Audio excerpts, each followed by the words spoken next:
Welcome back. It's day 18. We're nearing the end now of the 30-day Leadership Visibility Challenge, and today I want to talk about you again. I want you to know that you are your biggest asset. It's nothing new. We've all lived through the 21st century, and yet I still see many of us struggling with this, so it's worth repeating.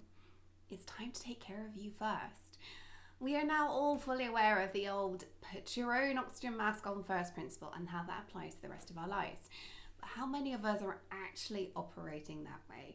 Whether you have children demanding time and energy from you, or simply a team that relies on you day in, day out for them to operate, life is constantly a source of demands. And it seems easiest to put everyone else first. Sometimes that feels like putting you first, because get rid of them so that I can focus on me, right? And if you've ever heard the term servant leadership, you may think that this is what needs to happen for you to be an exceptional leader. Side note, that isn't actually what servant leadership is about, but that's a different topic for another day. Here's the thing that on some level you likely already know, but it bears repeating, especially at a weekend. You are your biggest asset. You may be your family's biggest and most important asset as well. Your teams and even your businesses, if you actually get down to what you deliver.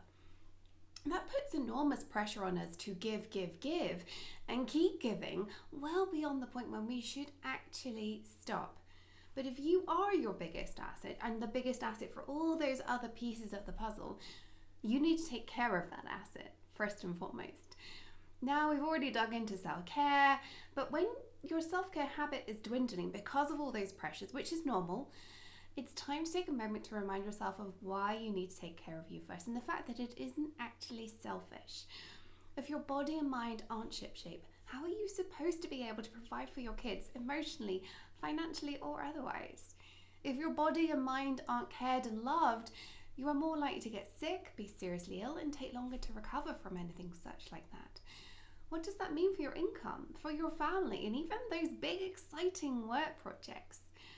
I'm not suggesting you can magically self-care yourself out of serious disease, but I am advocating taking care of yourself, whether you are currently in tip-top condition or dealing with a serious health issue. Put you as your number one priority. You are your biggest asset, so treat yourself with respect that deserves. Now, this takes many forms, of course, and self-care is something that comes and goes and ebbs and flows.